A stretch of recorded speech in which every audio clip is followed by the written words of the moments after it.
এমন একটা দেশের নাগরিক যে দেশটা খুব সম্ভাবনাময় এবং সে দেশের মাটি, সে দেশের প্রাকৃতিক সম্পদ অনেক দেশের চাইতে অনেক গুণ বেশি। কাতারে একটা গাছকে তাজা রাখার জন্য লক্ষ লক্ষ টাকা খরচ করতে হয়। একটা গাছকে তারা তাজা রাখতে চায়।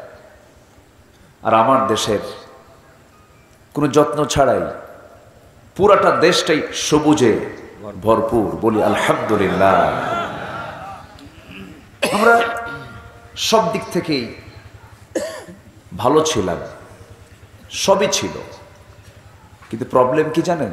এ দেশে শুধু একটা অভাব, ভালো মানুষের অভাব।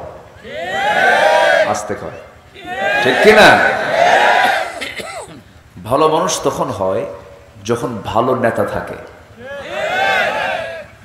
যেমন রাজা তেমন প্রজা, একটা কথা আছে না? নেতা যদি ভালো থাকে তখন তার কর্মীও ভালো থাকে। রাজা যদি ভালো হয় প্রজাও ভালো হয়। আবার পিতা যদি ভালো হয় তার সন্তানও ভালো হয়। লাইক ফাদার লাইক সন একটা কথা বলে। গোটা পৃথিবীতে 137টা দেশের ভিতরে শিক্ষার দিক থেকে এই দেশ 124 নম্বরে। বিশ্বের আবাসযোগ্য শহরের মধ্যে ঢাকা হলো খারাপ না, এটা বসবাসযোগ্য বলা চলে, তবে ঝুঁকিপূর্ণ। দুর্নীতিতে 204টা দেশের মধ্যে বাংলাদেশ হলো প্রেজেন্ট 7 নম্বরে আছে। এর আগে মোটামুটি হ্যাটট্রিক করছে। স্বাস্থ্যসেবায় 167 দেশের ভিতরে আমার দেশ 106 নম্বরে আছে। একদম শেষের দিকে যায়নি, একটু শেষের একটু আগে আছে। সুখী দেশের তালিকায় 137 দেশের মধ্যে আমার দেশটা 118 নম্বরে আছে। তো আমার দেশ এগিয়ে যেতে খুব বেশি সময় লাগতো না, শুধু যদি আমার দেশের মানুষের হাতে যদি শিক্ষার জন্য শুধু কোরআনটা যদি তুলে দেওয়া হতো। কিন্তু একটা বড় ধরনের ষড়যন্ত্র কিন্তু আমরা ফিল করছি। আমরা কি লক্ষ্য করছি না? এই মাসের নাম কি বলেন তো? তা তো ঠিক আছে, আমরা তো মাহফিলে এসে আরবি কই। এই মাসটা শুরু হয়েছে, এই যে এখন কি ঝড় হয় বলেন? এসো হে বৈশাখ, না? বলেন কোন মাস বলতেছে? আমি কোন মাস? এই মাসের নাম কি? বৈশাখ। বৈশাখ সারা বছর যদি আপনি পান্তা নাও খান, পহেলা বৈশাখে পান্তা না খেলে ইমানই থাকবে না। ঠিক আছে না? ইমানই থাকবে না। আচ্ছা, গরিবের পান্তা তারা কি এক সকাল না সব সকাল? সব সকাল। যারা সারা বছর না খায়া পহেলা বৈশাখে খাও, এটা গরিবদের সঙ্গে একটা তামাশা, ঠিক কিনা? তামাশা এটা। সম্মানিত ভাইয়েরা, মঙ্গল শোভাযাত্রা, পেঁচার বাহন, লক্ষ্মী পেঁচা, আরো কত কি আমরা দেখতে পাই, যেগুলো সংস্কৃতির সাথে মুসলমানদের সংস্কৃতির কোনো সম্পর্ক নাই। এমনকি ইভেন আমার পাশে যিনি বসে আছেন তিনি একজন গবেষক, বাঙালি জাতির সাথেও এই সংস্কৃতির কোনো সম্পর্ক নাই। এগুলো কোথা থেকে যে আমদানি হয়েছে আল্লাহ জানে। খুব বেশি দিন আগে ওইগুলো ছিল না। এরপরে ভালোবাসা দিবস, এটা ছিল না। পহেলা এপ্রিল, এগুলো ছিল না। এগুলো কিছু বদমাইশ আমদানি করছে। কিছু বদমাইশ কি করেছে? আমদানি করেছে। সম্মানিত ভাইয়েরা, সম্মানিত বন্ধুগণ, বহু কথা আছে। এই যে আমরা সিচুয়েশনগুলো আমরা দেখছি, এই সংকটকে দূর করার জন্য একমাত্র মাধ্যম আল্লাহ তাআলা আমাকে আপনাকে দিয়েছেন, সকল সমস্যার সমাধান করার জন্য কোন কিতাবটা দিয়েছেন? আমরা শুনতে এসেছি, এই কিতাবের কথাই কিন্তু শুনতে এসেছি। কিন্তু এই কিতাবকে কিছু মুসলমানের পুরোপুরি মানতে আপত্তি আছে। কিছু কিছু মুসলমান বলে কোরআন মানি, কিন্তু সব জায়গায় মানা যাবে না, এটা অসুবিধা। এরকম টাইপের লোক তো আমার দেশে নাই। আসতে বলবেন না, আছে না নাই? আল্লাহ জানেন কিছু বান্দা মানবে না। আল্লাহ আয়াতও সেট করে দিয়েছেন, আল্লাহ জায়গা মতো আয়াত দিয়েছেন। আল্লাহ রাব্বুল আলামিন বলেন, আফাতুমিনুনা বিবা'দিল কিতাবি ওয়া তাকফুরুনা বিবা'দ। তুমি কিতাবের কিছু অংশ মানবে, কিছু অংশ মানবে না। ফলাফল হলো ইল্লা খিজিয়ুন ফিল হায়াতিদ দুনিয়া। দুনিয়ার জিন্দেগিতে তুমি লাঞ্ছিত হবে, তুমি বঞ্চিত হবে, তুমি ঘৃণিত হয়ে যাবে, তোমার কোনো মান সম্মান থাকবে না। ওহুয়া ফিল আখিরাতি মিনাল খাসিরিন। আখিরাতের জিন্দেগিতে খুসরানদের অন্তর্ভুক্ত হয়ে যাবে, ক্ষতিগ্রস্ত হয়ে যাবে। এই যে আজকে গোটা পৃথিবী জুড়ে 750 কোটি মানুষের ভিতরে প্রায় 200 কোটি মুসলমান, প্রতি 4 জনে 1 জন মুসলমান। 57টি মুসলিম রাষ্ট্র গোটা পৃথিবী জুড়ে। খনিজ সম্পদ সবচেয়ে মুসলমানদের বেশি, প্রাকৃতিক সম্পদ মুসলমানদের বেশি। সবকিছু সম্পদ, সংখ্যা, সবকিছু মুসলমানদের ইতিপূর্বে সকল সময়ের চাইতে বেশি থাকার পরেও, নিকটবর্তী সময়ে বেশি থাকার পরেও আজকে গোটা পৃথিবী জুড়ে সবচাইতে নির্যাতিত একটা জাতি, তার নাম কি বলেন? তার নাম কি? মুসলমান। মার খাচ্ছে কেন? আল্লাহ নিজেই তো বলছেন, কিছু অংশ মানবা, কিছু অংশ মানবা না। খিজিয়ুন ফিল হায়াতিদ দুনিয়া। দুনিয়ার জিন্দেগিতে তোমার লাঞ্ছনা আসবে, তুমি তিরস্কৃত হবে, অপমানিত হবে, লাঞ্ছিত হবে, বঞ্চিত হবে। তাই তো হচ্ছে।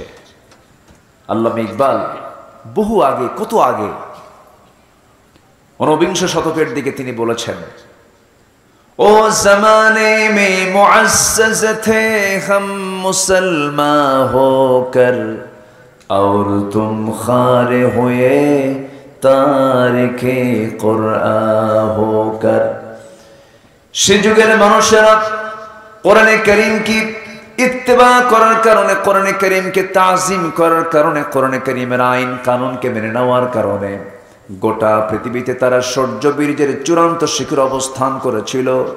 আজকে মুসলমান জাতি কোরআনকে ছেড়ে দেওয়ার কারণে গোটা পৃথিবীতে আজকে লাঞ্ছিত জাতিতে রূপ নিয়েছে।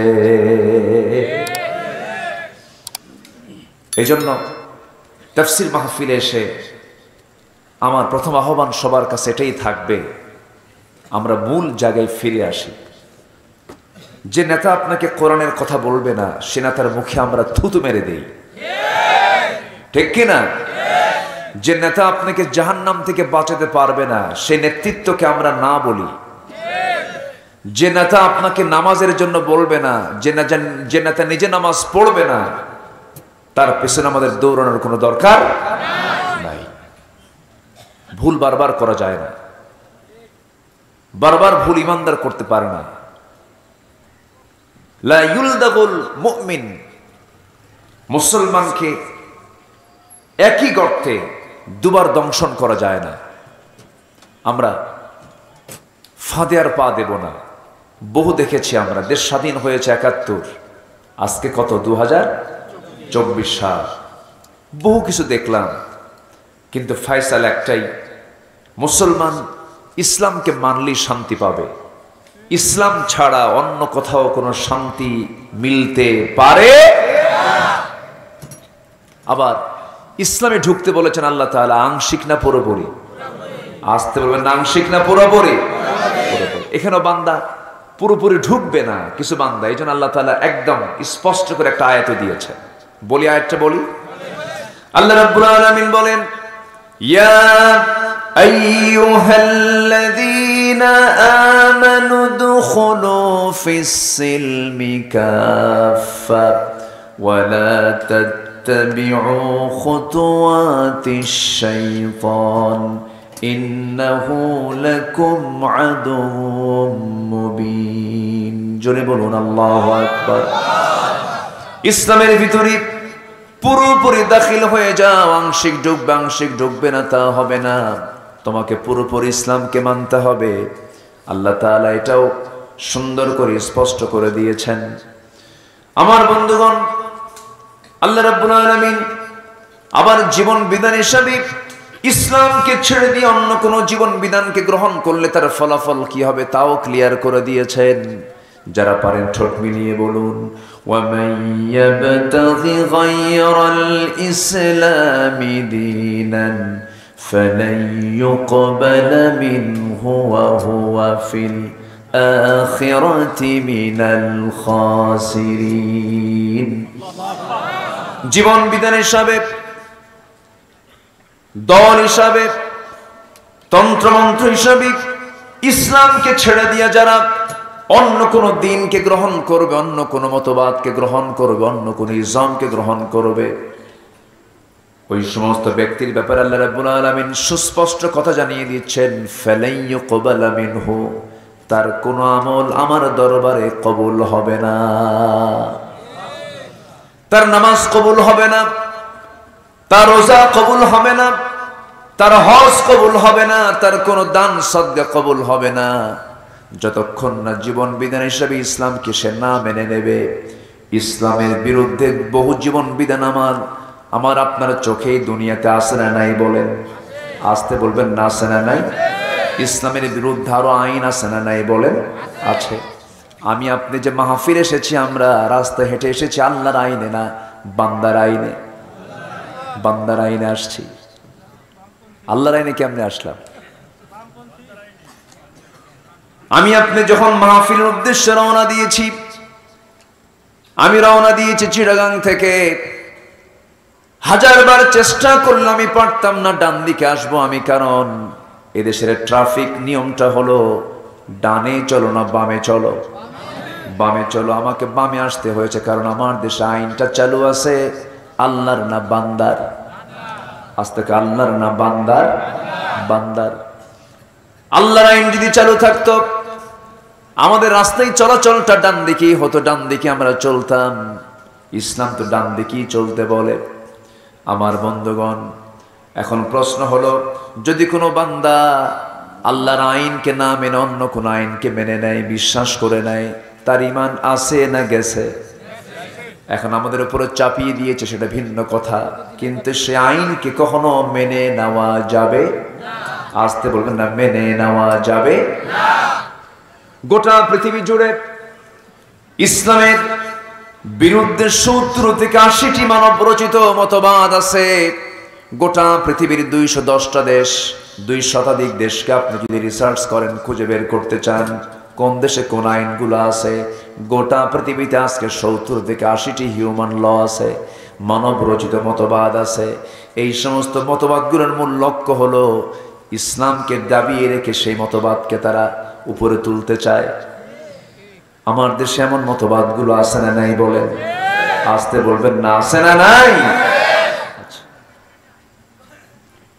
আমার বন্ধুগণ, কোন মতবাদকে গ্রহণ করা যাবে না, রাসূল ছাড়া কোন নেতৃত্বকে মানা যাবে না। মূল নেতৃত্ব হচ্ছেন রাসূল, আল্লাহকে রব, রাসূলকে নেতা, কোরআনকে সংবিধান, ইসলামকে একমাত্র দল। এই কয়েকটা আর্টিকেলের পক্ষে যদি আমি আপনি না যদি অবস্থান নেই, আমার ইমানটা এখনো ভালো করে আনা হয় নাই। আল্লাহ আমার রব, রাসূল আমার নেতা, কোরআন আমার সংবিধান, ইসলাম আমার দলীয় নাম, দলের নাম। এই 4 কথার মধ্যে যারা নখ ঢুকায় ফেলবে, আমরা তাদের জিহ্বা টেনে ছিড়ব। ঠিক কিনা? এখানে কোনো আপোষ করা যাবে না। বহুত দেখলাম, কারো বাপের দেশ, কারো স্বামীর দেশ, মাঝখান দিয়ে আমরা শেষ। দেখতেই জিবি সবকিছু। আমার বন্ধুগণ, এই জন্য আমার আপনার দায়িত্ব হলো, এই দুনিয়াতে এসেছি কার জিকির করার জন্য? আসতে কার জিকির করার জন্য? আবার জিকির মানে কিন্তু আমার দেশে একটা ধারণা হলো আল্লাহ আল্লাহ, এটা একটা ধারণা মানুষের, তাই না? এরকম একটা ধারণা যে জিকির মানে এটাই, কিন্তু জিকির মানে কিন্তু এটা নয়। আচ্ছা, আমার ভাইয়ের নাম সেলিম, তাই না? আমি যদি বলি সেলিম সেলিম সেলিম বারবার বলতেছি, বলেন তো এটা কি মানে আনন্দ দেবে না বিরক্ত লাগবে? বিরক্ত লাগবে না বলেন তো? লাগবে। আমার রাসূল জিকির শিখিয়েছেন পরিপূর্ণ বাক্য দিয়ে, যেরকম লা ইলাহা ইল্লাল্লাহ, কোনো ইলাহা নাই কে ছাড়া? আল্লাহ ছাড়া। ওয়া যাকারা ইসমা রাব্বিহি ফাসাল্লা, ঠিক আছে, আল্লাহর নামের, আল্লাহর যে নামগুলো আছে তা ধরে তুমি ডাকো, আল্লাহ, রহমান, রহিম, গফফার, গফুর, সত্তার, জব্বার। আমার রেজাউল ভাই কই? সবগুলো নাম কইছে কিন্তু আমার আগে, সবগুলো নাম আমার ভাই বলে দিয়েছেন। খুব সুন্দর কথা তিনি বলেছেন। বলি আলহামদুলিল্লাহ, ডাকবো, সমস্যা নাই। কিন্তু আমার দেশে জিকিরের নামে কিছু ভণ্ডামি আছে না নাই? এগুলো দরবার কিন্তু কম না। চট্টগ্রামে একটা মাজারের নাম আছে বদনাশার মাজার।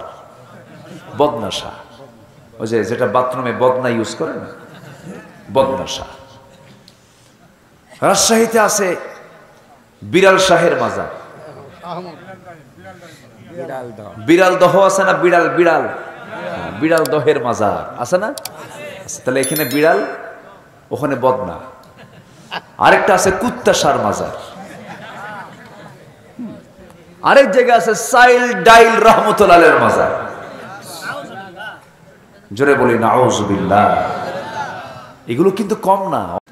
আর রাজশাহীর শাহ মাকদুম, খুলনার খান জাহান আলী, সিলেটের শাহজালাল ইয়ামিনী রহমতুল্লাহ আলাই, শাহ পরান, শাহ আমানত, গোলাপ শাহ, এরকম করে বেশ কিছু আল্লাহওয়ালা আমার দেশে আগমন হয়েছিল। তারা ইসলামের জন্য কাজ করেছেন। এরপরে শুয়ে আছেন হলো আজমিরে খাজা মঈনুদ্দিন চিশতি রহমতুল্লাহ আলাই। নিঃসন্দেহে আল্লাহওয়ালা মানুষ, মুজাহিদ ছিলেন তারা। এই সমস্ত নাম বলি আমরা পীর সাহেব, কিন্তু এনারা শুধু পীর সাহেব ছিলেন, এরা মুজাহিদে মিল্লাত ছিলেন। আল্লাহু আকবার বলেন। মুসলিম জাতির তারা, মুসলিম মিল্লাতের তারা মুজাহিদ ছিলেন। মঈনুদ্দিন চিশতি কি করেছেন? রাজা পৃথ্বীরাজের বিরুদ্ধে মোকাবেলা করেছেন, যুদ্ধ করেছেন। শাহজালাল ইয়ামিনী কি করেছেন? রাজা গৌর গোবিন্দের বিরুদ্ধে মোকাবেলা করেছেন। পরশুরামের বিরুদ্ধে মাহিসার বলখি, শাহ সুলতান বলখি বগুড়ার মহাস্থানগড়ে তাদের বিরুদ্ধে, শিরকির বিরুদ্ধে মোকাবেলা করেছেন। তাহলে তাদের ভূমিকা ছিল হলো জমিনে কোনো শিরকের কাজ চলবে না, জমিনে কোনো মানুষের আইন চলবে না। আইন চলবে কার? আসতে চলবে না, আইন চলবে কার? আর এখনকার দরবারগুলোর কাজ কি?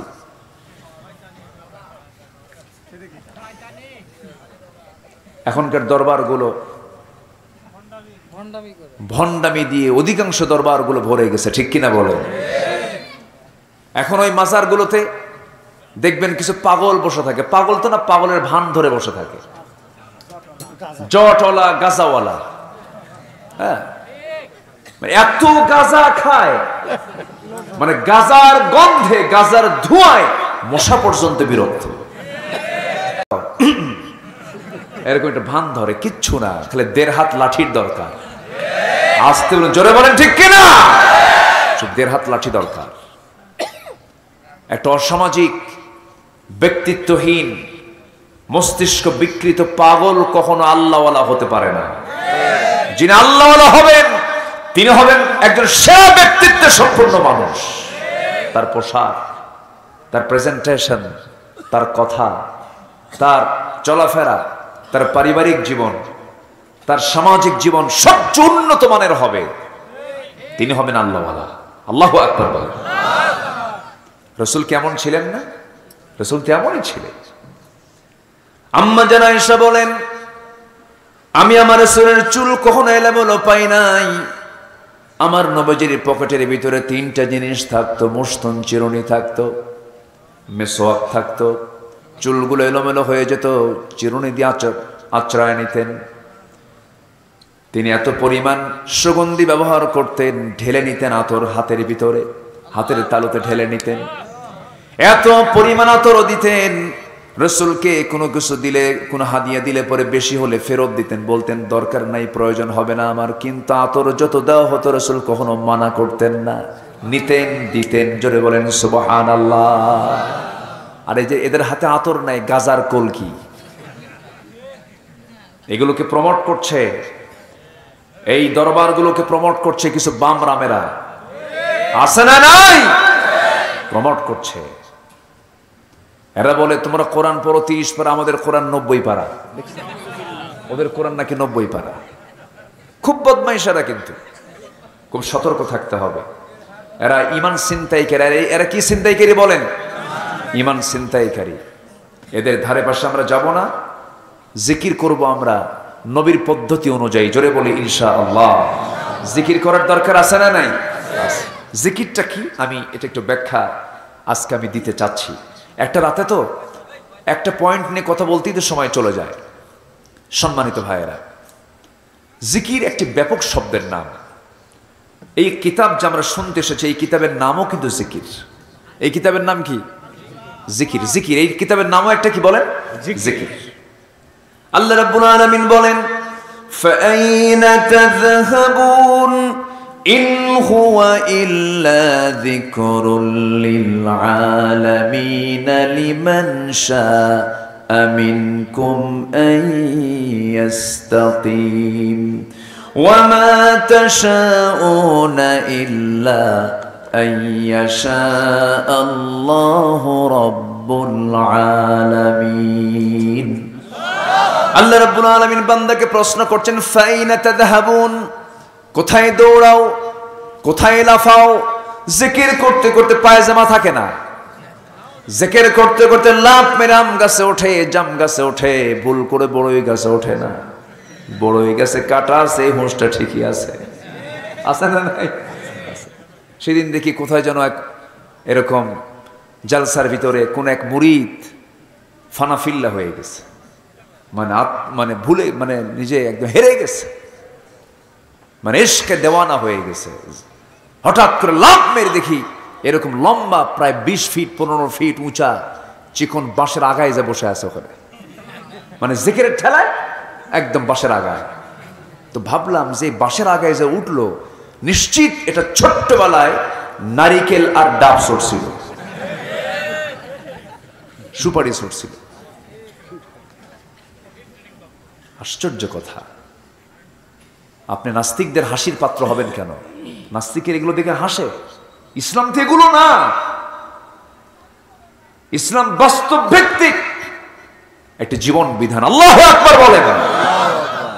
লা রুহবানিয়াতা ফিল ইসলাম, ইসলামে কোনো বৈরাগ্যবাদ নাই, কোন বৈরাগ্যের স্থান ইসলামে নাই।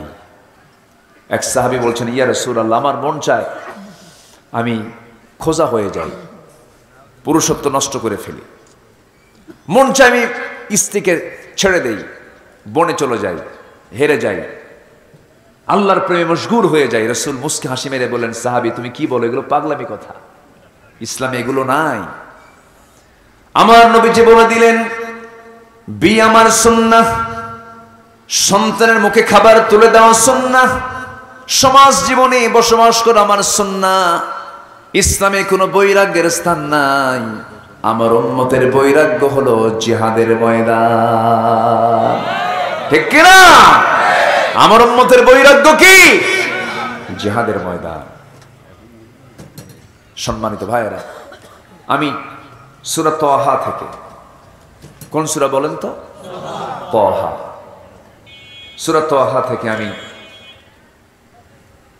20 নম্বর সূরা তাহা থেকে আমি 4 থেকে 5টা আয়াত আমি তেলাওয়াত করেছি। আল্লাহ তাআলা নিজে ওয়াদা করছেন, যারা আমার জিকির থেকে নিজেকে গুটিয়ে রাখবে, আমি তাদের জন্য দুনিয়ার জীবনকে সংকীর্ণ করে দেব, তাহলে জিকির করার দরকার আমাদের আছে না নাই বলেন তো? আসতে বলবেন না, আছে না নাই? জিকিরের 4টা অর্থ আছে। জিকিরের কয়টা অর্থ আছে? 4টা অর্থ আছে। আমি সংক্ষিপ্তভাবে আমি বলতে চাচ্ছি, সবাই থাকবেন তো ইনশাআল্লাহ? বলি আলহামদুলিল্লাহ, জোরে বলি আলহামদুলিল্লাহ। আমি খুবই খুশি যে আপনারা এত রাতে ধৈর্য নিয়ে আলোচনাগুলো শোনেন। বাংলাদেশের ম্যাক্সিমাম এলাকায় এই রাতে আপনি মাহফিলে একটা লোকও খুঁজে পাবেন না, ম্যাক্সিমাম, এক্সেপ্ট বাগমারা। ইভেন আপনি যদি এই চাঁপাইনবাবগঞ্জও যান, নাটোরের ওই সিংড়া বড়াইগ্রাম বনপাড়া ওইদিকেও যান, সিরাজগঞ্জেও যান, নওগাঁতে যান, নওগাঁয় তো 10:30টায় মাহফিল শেষ। কিন্তু বাগমারার মানুষ তাদের এই শর্ট সময় আলোচনা পোষায় না, সারা রাত না হলে হয় ভালো।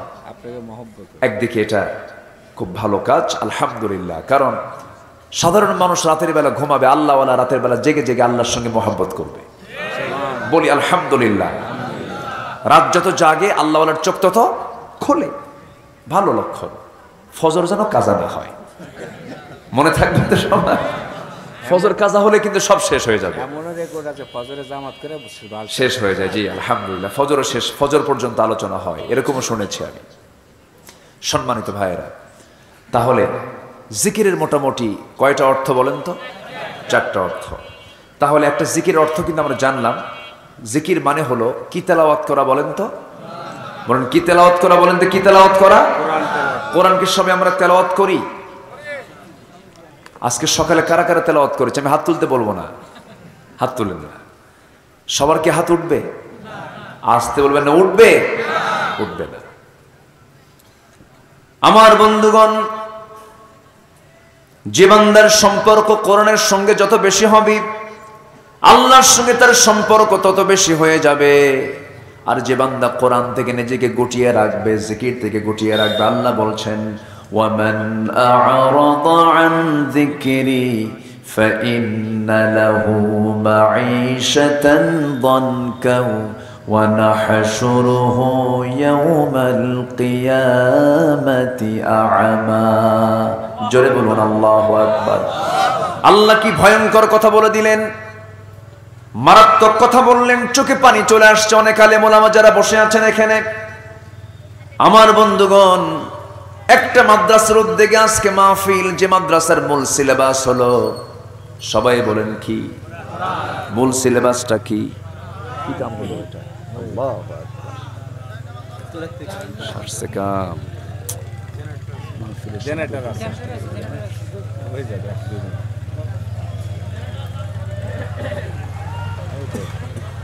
রেডি না? কিন্তু রেডি তো, লোক রেডি আছে। উঠতেছে, একটু উঠতেছে তো, দেখেন উঠবে না। যে দুই একজন আমরা সকলে জিকির পড়ি সুবহানাল্লাহ, আল্লাহু আকবার। জি মাশাআল্লাহ, আলহামদুলিল্লাহ।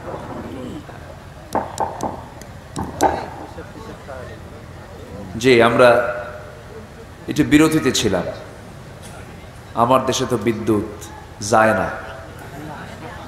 হ্যাঁ না, আসে, আসে না, না যায় না বলেন?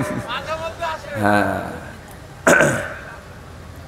যাই হোক, একটু বসেন। আমাকে সময় দিচ্ছেন তো নাকি আপনারা? আচ্ছা, আলোচনা শোনা আগে দরকার না ধৈর্য আগে দরকার? আগে ধৈর্য দরকার।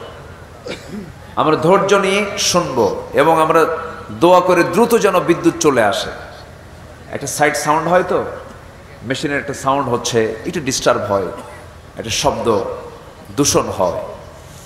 নীরব পিনপতন পরিবেশ আলোচনার একটা আলাদা ইফেক্ট সুন্দর হয়। যাই হোক, হয়তো বিদ্যুৎ খুব দ্রুতই চলে আসবে। রাতের বেলা কেন যে টান দিল বুঝলাম না কিছু। এই সময় তো বিদ্যুৎ যায় না সাধারণত, না? হয়তো মাহফিলের বরকতে টান হতে পারে। আচ্ছা, আমার দিকে তাকা। তাহলে আমরা জিকির করব কার বলেন তো? জিকির করব কার? কিসের জিকির করব বলেন তো? কোরআনের জিকির। কোরআনটা সুন্দর করে পড়বো আমরা। যে মাদ্রাসার আজকে মাহফিল, এই মাদ্রাসায় এই কোরআনের জিকিরটা আছে না নাই বলেন তো? আচ্ছা। আমার ভাইজান একটা কথা বলেছেন, মানুষ যখন মারা যায় ইনকাতা আমালুহু, সমস্ত আমলের সমস্ত দরজাগুলো বন্ধ হয়ে যায়, শুধুমাত্র 3টা দরজা খোলা থাকে। এর মধ্যে একটা হলো গুরুত্বপূর্ণ একটা বিষয়, উপকারী জ্ঞান, বান্দার কল্যাণের যে জ্ঞান, কোরআনের জ্ঞানটা এটা থেকে যায়। আপনি কোরআনের জ্ঞান কাউকে দিয়েছেন, আপনি একজনকে হাফেজ বানিয়েছেন, সেখান থেকে আর একজন হাফেজ তৈরি হলো, সেখান থেকে আর একজন হাফেজ তৈরি হলো, কিয়ামত পর্যন্ত এই যে জ্ঞানের বিতরণটা চলছে, এই সুন্দর জ্ঞানের যে বিতরণের সওয়াবটা আপনি কিয়ামত পর্যন্ত কবরে শুয়ে শুয়ে পাবেন, বলি আলহামদুলিল্লাহ। তাহলে জিকিরের ফলাফল আল্লাহর কাছে শুধু ভালো না অনেক ভালো? শুধু ভালো না অনেক ভালো? অনেক ভালো। আল্লাহ রাব্বুল আলামিন বলেন, আমার জিকির থেকে যে বান্দা নিজেকে গুটিয়ে রাখবে,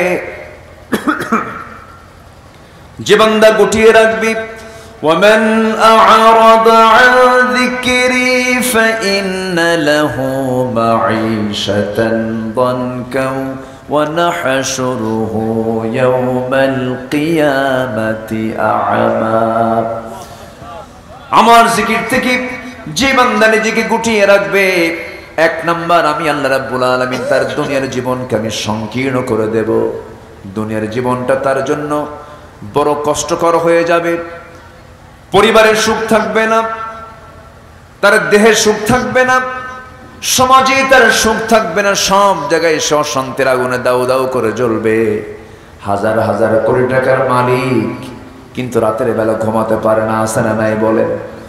আসতে বলবেন না, আছে না নাই? হাজার হাজার কোটি টাকার মালিক, কিন্তু ওষুধ ছাড়া ঘুম হয় না।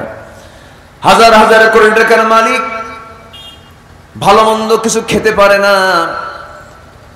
খাইতে বসলে পরেই ডাক্তারের সমস্ত চার্টগুলো সামনে নিয়ে বসতে হয়। 2 গ্রাম 3 গ্রাম 4 গ্রাম করে খাবার তাকে খেতে হয়। আমার বন্ধুগণ, আমি একটা প্রশ্ন করব, বলুন তো, গ্রামের মানুষ বেশি খায় না শহরের মানুষ বেশি খায়? কিন্তু সম্পদের পরিমাণ গ্রামে বেশি না শহরে বেশি? শহরে বেশি।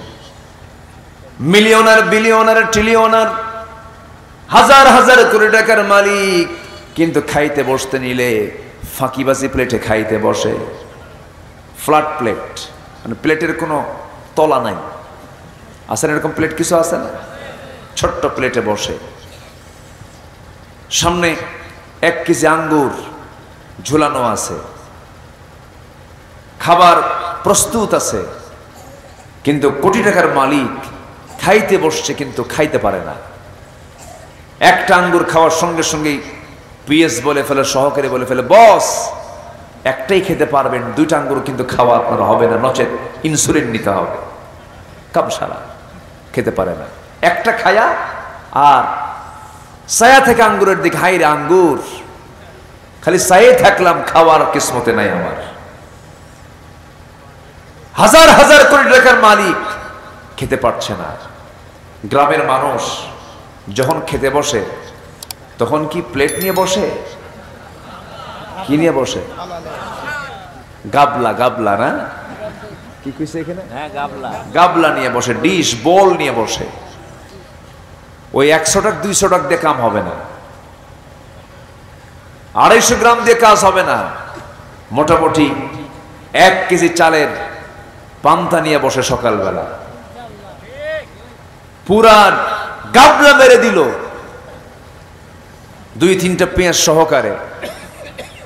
খাওয়ার পর যখন বলা হয় খাইছো কেমন, খাইছি তো ভালোই, কিন্তু আরো 1 কেজি দরকার। আলহামদুলিল্লাহ বলবেন না? জোরে বলেন আলহামদুলিল্লাহ। আল্লাহ তাআলা সব ভাগ করে দিয়েছেন। আল্লাহ ধনীকে দিয়েছেন হলো টাকা, তুই টাকা দেখবি, খাইতে পারবি না। আর গরিবকে টাকা দেন না, তুই খাবি, টাকা দেখবি না। আল্লাহু আকবার, খা তুই। আল্লাহ গরিবকে দিয়েছেন সন্তান, কম না বেশি? আচ্ছা, সন্তান ধনীদের বেশি না গরিবদের বেশি? গরিবদের বেশি। গরিবদের সন্তান বেশি আর ধনীদের টাকা বেশি। আল্লাহ বলছেন আমি ভাগ করে দিয়েছি, ধনীদের সন্তান তেমন নাই। আল্লাহ গরিবকে সন্তান দিয়ে সন্তান নামক নিয়ামত দিয়ে ভরপুর করে দিয়েছেন। বলেন আলহামদুলিল্লাহ, জোরে বলি আলহামদুলিল্লাহ। কথায় তো কথা আসে, তাই আমার কথা কি বিরক্ত হচ্ছেন নাকি আপনারা? বলি আলহামদুলিল্লাহ। সম্মানিত ভাইয়েরা, তাহলে সুখ দেওয়ার মালিককে বলেন তো? আচ্ছা বলেন তো, সম্পদেই কি সুখ? টাকা পয়সায় কি সুখ? 10 তলা 20 তলা বাড়ি, বিশাল বড় অট্টালিকায় কি সুখ? না, প্রকৃত সুখটা থাকে হলো কার জিকিরে? আস্তে করে কার জিকিরে? যার জিহবা আল্লাহর জিকির থেকে সুখ না থাকে, সেই জিহবায় কখনো সুখ থাকে না। আর যার জিহ্বাটা আল্লাহর জিকিরে ভেজা থাকে, তার জিকিরটা, তার জিহ্বা থাকে প্রশান্ত, তার জিহ্বায় কখনো ভাটা থাকে না। আল্লাহু আকবার বলো। এই জন্য জিকির ভিজায় রাখবো, জিহ্বা ভিজায় রাখবো কার জিকিরে? আল্লাহর জিকিরে। আমার বন্ধুগণ, দিন যখন শুরু করব আমি, আল্লাহ রাব্বুল আলামিন দিন দিয়েছেন, রাত দিয়েছেন। দিনের মালিক আল্লাহ, রাতের মালিক আল্লাহ, সময়ের মালিক আল্লাহ। সময়ের মূল মালিককে বলেন আল্লাহ তাআলা। আহ্নিক গতি বার্ষিক গতি কে দেন? সূর্যকে চালান, চন্দ্রকে চালান, নদীকে চালান, সাগর সমুদ্রকে চালান, বাতাসকে চালান, আল্লাহ চালান। সেই সময়ের মালিককে আগে সময়টা আগে দেওয়ার চেষ্টা করব। আল্লাহ বলছেন বান্দার আমি তোকে ঘুম দিয়েছি, ঘুমা। আমি তোকে খেতে দিয়েছি, তুই খা, কোনো সমস্যা নাই। কিন্তু আমার জিকির করতে ভুলবি না, আমার স্মরণ করতে তুই ভুলবি না, আমার নামটা বলতে নিয়ে কখনো তুই কৃপণতা দেখাবি না। যদি কোনো বান্দা বুখারী শরীফের শেষ হাদিস, কালিমাতানি হাবিবাতান সাকিলাতান ফিল মিজান খাফিফাতান বিল লিসান, দুটো শব্দ এমন আছে ওজনে অনেক ভারী, উচ্চারণে খুবই সহজ। যদি কোনো বান্দা সুবহানাল্লাহ সুবহানাল্লাহ বিহামদিহি সুবহানাল্লাহিল আযীম, এই দোয়াটা যদি, এই তাসবিহটা যদি পড়তে পারে, আসমান জমিনে যত ফাঁকা স্থান আছে প্রত্যেকটা ফাঁকা স্থানগুলো আল্লাহ রাব্বুল আলামিন তার জন্য সওয়াব দিয়ে ভরপুর করে দেয়। জোরে কান সুবহানাল্লাহ। একবার সুবহানাল্লাহ বললে পরে আসমান জমিনের ফাঁকা জায়গাগুলো সব সওয়াব দিয়ে ভরপুর হয়ে যায়। এত যখন সওয়াব পাওয়াই যায়, নামাজ আর পড়ার কি দরকার? নাকি এরকম কিছু? নাকি নামাজবিহীন ওই তসবির কি কোনো মূল্য আছে? না। আগে মূলটা দরকার। আগে কি দরকার? মূলটা দরকার। সম্মানিত ভাইয়েরা, যখন এই যে ধান, এই এলাকায় এখন ধানের মৌসুম না? ধান তো লাগানো শেষ মনে হয়। এই ধানটা লাগাইছে কোন মৌসুমে, কোন মাসে বলেন তো? হ্যাঁ, মাঘ ফাল্গুনে। আর কাটবেন কোন সময়? বৈশাখ জ্যৈষ্ঠীতে। মাঘ ফাল্গুনে কৃষকের চিন্তা হলো আমাকে জমিতে ধান লাগাতেই হবে। এটা প্রিপারেশন থাকে, কিন্তু এটা প্রস্তুতি কিন্তু থাকে। ঠিক তেমনি ইমানদারের একটা প্রস্তুতি থাকার দরকার আছে। সেটা হলো দুনিয়ার প্রস্তুতি না আখিরাতের প্রস্তুতি? বলেন, দুনিয়ার প্রস্তুতি না আখিরাতের প্রস্তুতি? আখিরাতের প্রস্তুতি। তো আখিরাতের প্রস্তুতি যদি কোনো বান্দা নিতে চায়, সবার আগে পরামর্শ নিতে হবে কোন কিতাব থেকে বলেন তো? বলেন কোন কিতাব থেকে?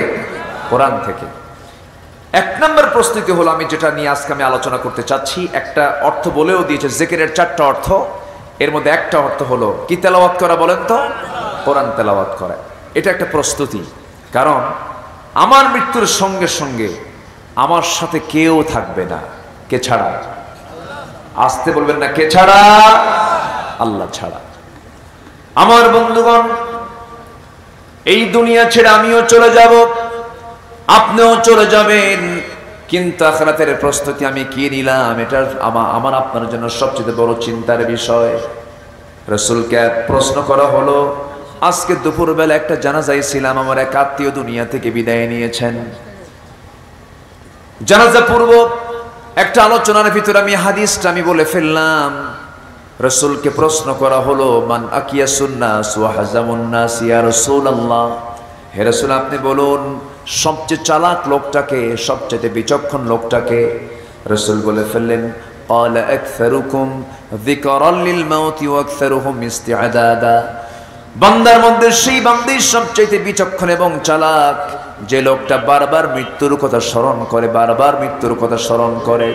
এটা একটা প্রস্তুতি, কারণ যে বান্দা মৃত্যুর চিন্তা মাথায় বারবার নিয়ে আসবে সেই বান্দার মুখ থেকে কখনো মিথ্যা কথা আসতে পারে না, গীবত আসতে পারে না, সেই বান্দার চিন্তায় কখনো ঠকানোর চিন্তা আসতে পারে না, সে বান্দার কখনো ওজনে কম দর চিন্তা মাথায় আসতে পারে না।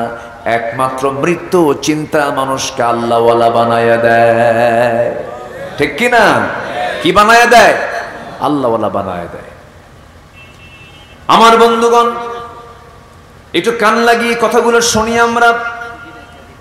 আমার নবীজি একদিন সাহাবে কেরামকে নিয়ে বয়ান করতে নিয়ে বলছেন মাদ-দুনিয়া ফিল আখিরাতি ইল্লা মিসলুন, আখিরাতের তুলনায় দুনিয়াটা খুবই নগণ্য। এই কথা বলে রাসূল বললেন শোনো, যদি কোনো বান্দা সমুদ্রের ভিতরে যদি তার আঙ্গুলটা ঢুকায় দেয়, আঙ্গুল ঢুকায় দেওয়ার পর আঙ্গুলটা সেই সমুদ্র থেকে তোলার সঙ্গে সঙ্গে আঙ্গুলের আগায় যে 2 ফোঁটা 1 ফোঁটা যে পানিটা উঠে আসে, সমুদ্র থেকে যে পরিমাণ পানিটা উঠে আসলো 1 ফোঁটা 2 ফোঁটা, আখিরাতের বুকটা ফেটে যায়। আমার দেশের ক্লাস 10-এর সিলেবাসের বইয়ের ভিতরে, সামাজিক বিজ্ঞান বইয়ের ভিতরে ফিলিস্তিনের মানচিত্র না দেখায়া ইসরায়েলের মানচিত্র দেখায়। কত বড় গভীর ষড়যন্ত্র! ফিলিস্তিনের মানচিত্র নাই, সামাজিক বিজ্ঞান বইয়ের ভিতরে কিসের মানচিত্র? ইসরায়েলের মানচিত্র দেখানো হচ্ছে। ইসরায়েল কি বৈধ না অবৈধ? আসতে বলবেন না, বৈধ না অবৈধ? অবৈধ। এই রমজানে মুসলমানদের রক্ত নিয়ে খেলেছে ইসরায়েলের বাচ্চারা।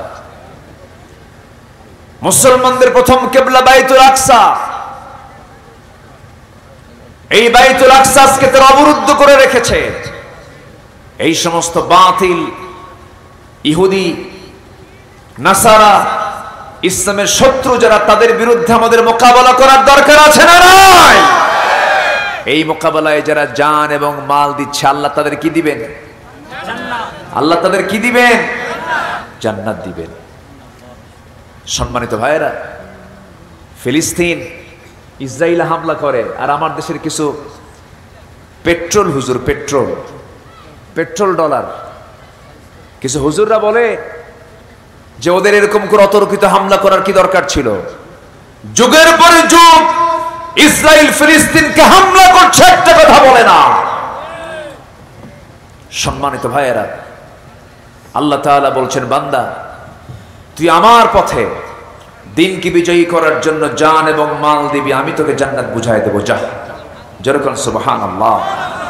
বাড়িতে গিয়ে আয়াতটা দেখবেন, সূরা তাওবার 111 নম্বর আয়াত।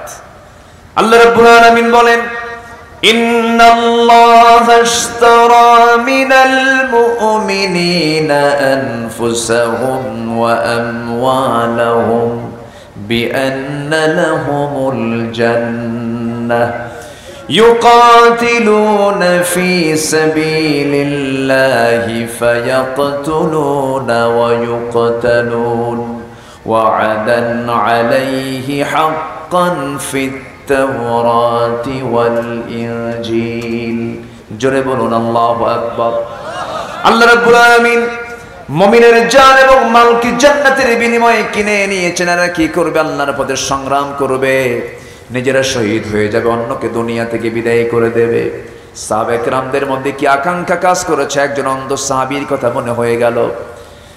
সেই অন্ধ সাহাবীর নাম হলো আব্দুল্লাহ ইবনে উম্মে মাকতুম রাদিয়াল্লাহু তাআলা আনহু। তিনি আমার নবীজির জীবদ্দশায় বদর দেখেছেন, উহুদের কথা শুনেছেন, খন্দকের কথা শুনেছেন। বহু সাহাবী অংশগ্রহণ করে শাহাদাত বরণ করেছেন। যুদ্ধ যখন আসতো, এই অন্ধ সাহাবী নবীর কাছে গিয়ে বলতেন, ইয়া রাসূলুল্লাহ, আপনি আমাকে জিহাদের পারমিশন দিয়ে দেন, আমি জানমাল আল্লাহর পথে দিতে চাই, আমাকে জিহাদের পারমিশন দিয়ে দেন। আমার নবীজি বলতেন না, ও আমার আব্দুল্লাহ সাহাবী, তোমার চক্ষু নাই, আমি তোমাকে অনুমতি দিতে পারবো না। নবীজি তার জীবদ্দশায় কোনোদিন তাকে জিহাদের অনুমতি পারমিশন দেন নাই। রাসূল ইন্তেকাল করলেন, রাসূল ইন্তেকাল করার পরে প্রথম খলিফা সাইয়েদনা আবু বকর সিদ্দিক রাদিয়াল্লাহু আমল, তাকেও তিনি বারবার বলেছেন আমাকে যুদ্ধের পারমিশন দেন, তিনিও তাকে পারমিশন দেন নাই। দ্বিতীয় খলিফা ওমর ফারুকের শাসন আমল চলছিল। কাদেসিয়ার যুদ্ধ যখন শুরু হয়ে যাবে, এই অন্ধ সাহাবী বুড়ো হয়ে গেছেন সেই সময়। দ্বিতীয় খলিফা ওমরের সামনে এসে দাঁড়িয়ে সাইয়েদনা ওমর ফারুক রাদিয়াল্লাহুকে লক্ষ্য করে বলছে, খলিফাতুল মুসলিমিন আমিরুল মুমিনিন ওমর ফারুক রাদিয়াল্লাহু তাআলা আনহু, আমার কত বন্ধু জিহাদ করে জান মাল দিয়া জান্নাত কামায়া নিল, আজ পর্যন্ত আমার জান্নাত পাওয়া হলো না, আমি তো জান্নাত লাভ করতে পারলাম না। সাইয়েদনা ওমর ফারুক বলছেন, ও আমার ভাই আব্দুল্লাহ, আপনি কি বলতে চান বলুন। বদর দেখলাম যেতে পারলাম না, উহুদের নাম শুনলাম যেতে পারলাম না, খন্দকের নাম শুনলাম সাদ ইবনে মুআজ শাহাদাত বরণ করলো, কত ভাই আমার জান্নাতে চলে গেল, আমি তো যেতে পারলাম না। আমিরুল মুমিনিন, শুনেছি কাদেসিয়ার যুদ্ধের ডাক এসেছে, আপনি আমাকে একটু পারমিশন দিবেন, আমি যুদ্ধের ময়দানে যাব। সাইয়েদনা ওমর ফারুক বললেন, ও আব্দুল্লাহ ইবনে উম্মে মাকতুম, আমি আপনাকে কেমন করে পারমিশন দেব, কারণ আপনার তো চোখই নাই, রাসূল আপনাকে যুদ্ধের পারমিশন দেন, আমি আপনাকে দিতে পারবো না। সঙ্গে সঙ্গে অন্ধ সাহাবী বলছেন, ভাই ওমর, আমি জানি আপনি আমাকে কেমনটা প্রশ্ন করবেন, আমার চোখ নাই, কিন্তু আমি আপনার জন্য উত্তর প্রস্তুত করেছি। উত্তরটা হলো, যদি আমার চোখ নাই, কিন্তু যুদ্ধের ময়দানে সবাই তো যুদ্ধ করতে যায় না, তরবারি চালায় না সবাই, কেউ তাবু পাহারা দেয়, কেউ রান্না বান্নার দায়িত্ব পালন করে, কেউ খাবারের ডিপার্টমেন্ট দেখে, কেউ কালিমার ঝান্ডা হাতে নিয়ে সামনে দাঁড়ায় থাকে। আমি কোনো ডিপার্টমেন্টে যেতে চাই না, অন্তত আপনি আমাকে যুদ্ধের পারমিশন দিয়ে দেন, আমি অন্ধ মানুষ, আমার হাতে যেন সবাই কালিমার ঝান্ডাটা যেন আমার হাতে তুলে দেয়, কালিমার পতাকা যেন আমার হাতে তুলে দেয়, আমি কালিমার পতাকা নিয়ে যুদ্ধের ময়দানে সবার সামনে আমি ঝান্ডাটা হাতে নিয়ে, নিশানটা হাতে নিয়ে আমি দাঁড়ায় থাকবো। সেই দাঁড়ানো অবস্থায় আমি এক পায়ে দাঁড়িয়ে থাকবো, এক জায়গায় স্থির হয়ে দাঁড়িয়ে থাকবো, কারণ আমার তো চোখ নাই, আমি শত্রুকে দেখতে পারবো না, কিন্তু শত্রু আমাকে টার্গেট করে ফেলবে, আমার নড়াচড়া হবে না, শত্রুপক্ষ আমাকে লক্ষ্য করে তীর মারবে, সেই তীর বক্ষভেদ করবে, বুকের রক্ত ফিঙ্কে দিয়ে পড়বে, তাজা রক্ত বিলীন করে আমি শহীদ হয়ে আল্লাহর জান্নাত আমি বুঝায় নেবো। জোরে কোন সুবহানাল্লাহ। আল্লাহকে বলবো, আল্লাহ তোমার পথে জান দিলাম, মাল দিলাম, তুমি আমাকে জান্নাত বুঝায় দাও। সাইয়েদনা ওমর ফারুক রাদিয়াল্লাহু আনহু সেই দিন আব্দুল্লাহ ইবনে উম্মে মাকতুমের আবদারকে তিনি মানা করতে পারলেন না, পারমিশন দিয়ে দিলেন। ইতিহাসে পাওয়া যায় কাদেসিয়ার যুদ্ধে অন্ধ সাহাবী অংশগ্রহণ করে তিনি শাহাদাত বরণ করে আল্লাহর জান্নাতে চলে গেছেন। জোরে কোন সুবহানাল্লাহ। আমার বন্ধুগণ, আমার ভাইরা, অনেক নামাজি আছে, নামাজ পড়তে রাজি আছেন, রোজা রাখতে রাজি আছেন, হজ করতে রাজি আছেন, কিন্তু আল্লাহর জমিনের দিন কায়েমের জন্য যে জিহাদের তামান্না রাখা দরকার, এই কাজে সে মনোযোগী না। কারণ যত রক্ত লাগে দেব, প্রয়োজনে লোক পাঠাবো, কিন্তু আমি যাব না। এরকম লোক মনে হয় বাংলার জমিনে নাই। আসতে বলবেন না, আছে না নাই? আছে না নাই? আছে। দিন কায়েমের জন্য যদি আমার নবীর দেহ থেকে রক্ত ছড়াতে হয়, আমার নবীর মতো মহামানবকে যদি বাড়ি ছাড়তে হয়, মামলা খেতে হয়, হামলা বরণ করতে হয়, পাহাড়ের গুহায় লুকিয়ে থাকতে হয়, আমার মতো নবীর মাথায় যদি আঘাত করা হয়, রক্তাক্ত করা হয়, সেই আল্লাহর জমিনে দিন কায়েমের জন্য আমার আপনার জন্য শরীর থেকে রক্ত ঝরানোর দরকার আছে না নাই? আসতে বলবেন না, আছে না নাই? আমরা যে জমিনে অবস্থান করছি, সেই জমিনে কি আল্লাহর দিন কায়েম হয়েছে? না। সেই দিন কায়েমের জন্য যদি বুকের তাজা প্রাণ ঢেলে দিতে হয়, সবাইকে রাজি আছেন? রাজি আছেন কারা কারা? হাত উঁচু করে দেখান মুসলমান।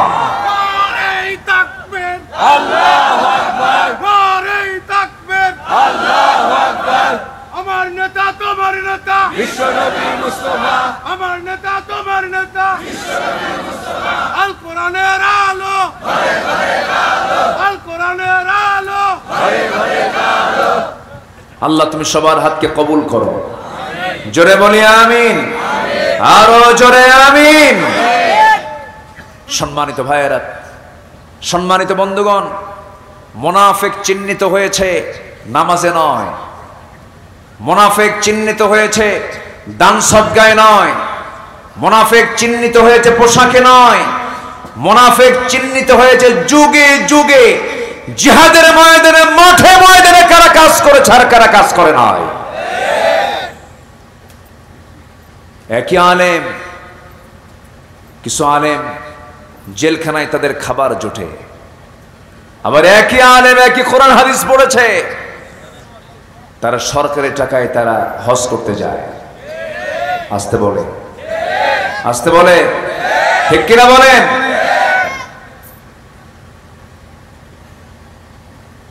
আবু হানিফা রাহমাতুল্লাহর নাম সবাই শুনেছেন। 8 বছর জেল খেটেছেন।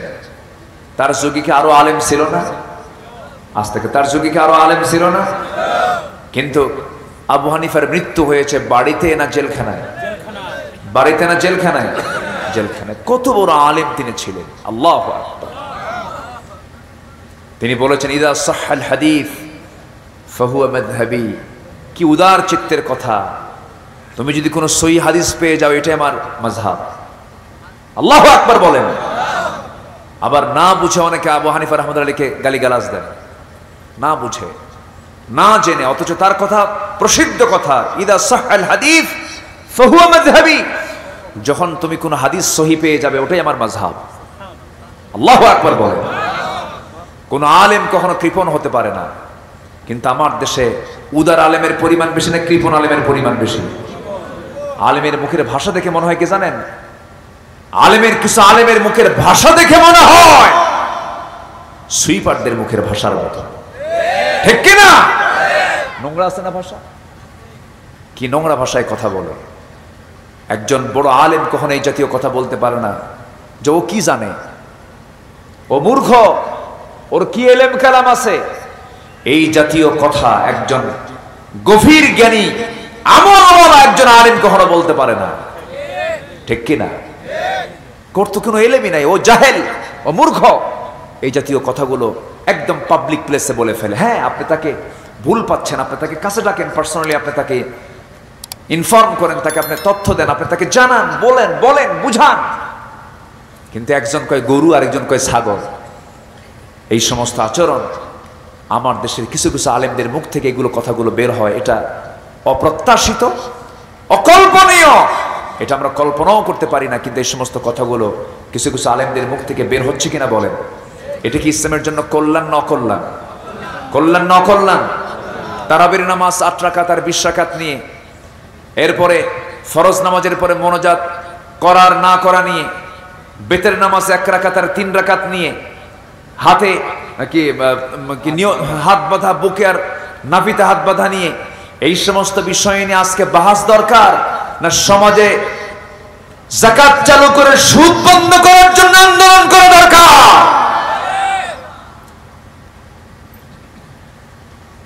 মূল কাজে হাত দিন, অতিরিক্ত কাজ নিয়ে বাড়াবাড়ি করবেন না। যদি কেউ সারা জীবন আমিন না বলে নামাজের ভিতরে, আমিন জোরে না আসতে, আমিন না বললেও নামাজ হয়। নাভিতে বুকে হাত না বেঁধে হাত ছেড়ে দিয়ে পড়লেও নামাজ হয়। আমি বছর 7 আগে হজে গেছি 2015 সালে। ফার্স্ট সফর আমার 2009 সাল। 15 সালে আমি হজে গেছি। আমার সঙ্গে কিছু হাজি, জাস্ট আমার ফ্রেন্ড যারা ছিল, তো ওখানে কিছু মুসল্লি নামাজ পড়তেছে, নিয়ত বেঁধেছে, আল্লাহু আকবার বলে 2 হাত ছেড়ে দিয়ে বসে আছে। তা আমারে বলে যে হুজুর, এটা আবার কেমন নামাজ? ও তো নিয়তই বাঁধে নাই। তো বললাম, তুই কি এটা বাংলাদেশ পাইছিস নাকি? এ তো বাংলাদেশ না, গোটা পৃথিবীর সকল মুসলমান এসে এখানে নামাজ পড়ে। কেউ হাত বেঁধে নামাজ পড়ে, কেউ বুকে হাত বাঁধে, কেউ নাভিতে হাত বাঁধে, কেউ হাত বাঁধেই না, কেউ আমিন আসতে কয়, কেউ আমিন জোরে কয়। এটা ইসলামের সৌন্দর্য। যে যে সুন্নাহকে মানে, এটা নিয়ে গন্ডগোল করার কোনো কিছু নাই, ঠিক কিনা? বড় আফসোসের বিষয়, ওজন মাপে ওজন, এলেমের ওজন মাপে, ওর এলেম কতটুকু, ওর এলেম কতটুকু। বুঝবা, ধীরে ধীরে বুঝবা। সম্মানিত ভাইয়েরা, সম্মানিত বন্ধুগণ, আমরা যে সিচুয়েশন, আমরা যে অবস্থায়, আমরা যে অবস্থানে আমরা আছি এই মুহূর্তে, যে সিচুয়েশনকে আমরা অতিক্রম করছি, যদি আমরা এক না হতে পারি, যদি আজকে মুসলমান যদি একটা ঐক্যের প্ল্যাটফর্মে না আসতে পারে, আমরা কোন প্রজন্মকে, আমরা আমাদের প্রজন্মকে কোন জাতির সামনে, কাদের সামনে রেখে যাচ্ছি, বড় চিন্তার বিষয়। ঠিক কিনা বলেন? আমার প্রজন্ম, আমার সন্তানরা কাদের দ্বারা প্রভাবিত হবে, এটা আজকে প্রশ্ন হয়ে দাঁড়িয়েছে। অতএব এই প্রিন্টিং মিডিয়ার মধ্য দিয়ে, কি বলে, এই স্যাটেলাইট মিডিয়ার মধ্য দিয়ে, অনলাইন প্রযুক্তির মাধ্যম দিয়ে আমি বিশেষ করে জগতের শ্রেষ্ঠ সন্তান আলেম ওলামাকে এটাই জানাতে চাই, এই ক্রান্তি লগ্নে ছোটখাটো মাসলা মাসাইলের দিকে না গিয়ে অনলাইনের ফেসবুক লাইভে এই সমস্ত বাহাস টাহাস না কইরা আসন্ন সকল ছোটখাটো ভেদাভেদ ভুলে গিয়ে ঐক্যের প্ল্যাটফর্মে এসে ঐক্যের প্ল্যাটফর্ম তৈরি করে আসল তাগুতি শক্তির বিরুদ্ধে আমরা মোকাবেলায় ঝাঁপিয়ে পড়ি। এটাই হবে আমাদের জন্য এই সময়ে উত্তম সিদ্ধান্ত। আমরা দিলটাকে উদার করার চেষ্টা করি। ভাইরে, নিজের চেয়ারের দিকে এখন তাকানোর সময় নাই। সম্মানিত ভাইয়েরা, কোরআনের পাখির নাম সবাই জানেন। পাখিটা খাঁচা থেকে মুক্ত হয়ে দুনিয়া থেকে বিদায় নিয়েছে। 13টা বছর মানবতার জীবন যাপন করেছেন। বলেন তো, এই ব্যক্তির দ্বারা এই জাতির কল্যাণ হয়েছে না অকল্যাণ হয়েছে? কল্যাণ হয়েছে না অকল্যাণ হয়েছে? তিনি ছিলেন গোটা মুসলিম উম্মার আদর্শ একজন মুসলিম তৈরি করার কারিগর। সে লোকটার মৃত্যু হলো বাড়িতে না জেলখানায়? বাড়িতে না জেলখানায়? অনেক শেখার আছে, অনেক বোঝার আছে। আকলমন্দ ইশারা বাসাত, সচেতন ব্যক্তির জন্য ইঙ্গিতটাই যথেষ্ট। কাউকে ছাড়বে না। আজকে গোল টুপিকে ধরেছে, কালকে লম্বা টুপিকে ছাড়বে না। আজকে কাটা পাঞ্জাবিকে ধরছে, কালকে জুব্বাওয়ালাকে ছাড়বে না। আজকে এই তরিকাকে ধরছে, ওই তরিকাকে ছাড়বে না। আগামীকালকে কাউকে ছাড়বে না। মুসলমান হচ্ছে ওদের প্রধান দুশ্মন, কাউকে ছাড়বে না তারা। এই জন্য আমাদের এক হওয়ার দরকার আছে না নাই? আসতে বলবেন, এক হওয়ার দরকার আছে না নাই? সম্মানিত ভাইয়েরা, কথা তো অনেক পড়ে আছে। আমি মূল আয়াতের দিকে আস্তে আস্তে আমরা চলে যাচ্ছি। আবার আমরা জিকির করবো এই জন্য কার? জিকিরের 2 নম্বর অর্থ হলো সালাত। জিকিরের 2 নম্বর অর্থ কি? সালাত। সবাই কি নামাজ পড়তে রাজি আছি? সবাই নামাজ পড়ি তো ইনশাআল্লাহ? নামাজ পড়ি না? 5 ওয়াক্ত নামাজ পড়বেন কারা কারা একটু হাত তুলে দেখান। জোরে বলি ইয়া আল্লাহ। আরো জোরে বলি ইয়া আল্লাহ। আমাদেরকে 5 ওয়াক্ত সালাত আদায় করার তৌফিক তুমি আল্লাহ দিয়ে দাও। জোরে বলি আমিন। আরো জোরে আমিন। আরো জোরে আমিন। আল্লাহ কবুল করুন, আল্লাহ কবুল করুন। নামাজ এটা একটা জিকির। আল্লাহ রাব্বুল আলামিন সূরাতুল জুমার ভিতরে বলেন, ইযা নুদিয়া লিস-সালাতি মিন ইয়াউমিল জুমআতি ফাসআউ ইলা যিকরিল্লাহি ওয়া যারুল বাই'a যালিকুম খায়রুল লাকুম ইন কুনতুম তা'লামুন। যখন তোমাদেরকে নামাজের জন্য আহ্বান করা হয়, সেই সময় তোমরা কি করবে? ফাসআউ ইলা যিকরিল্লাহ, তোমরা জিকিরের জন্য রওনা দিয়ে দাও, চলে যাও। নামাজ, এখানে জিকির, জিকির অর্থ নামাজকে বলা হয়েছে। আবার নামাজ যখন আদায় হয়ে গেল, নাম্বার 3 অর্থ হলো ফাইদা কুদিয়াতিস সালাতু ফান্তাশিরু ফিল আরদি ওয়াবতাগু মিন ফাদলিল্লাহ ওয়াযকুরুল্লাহা কাসীরান লাআল্লাকুম তুফলিহুন।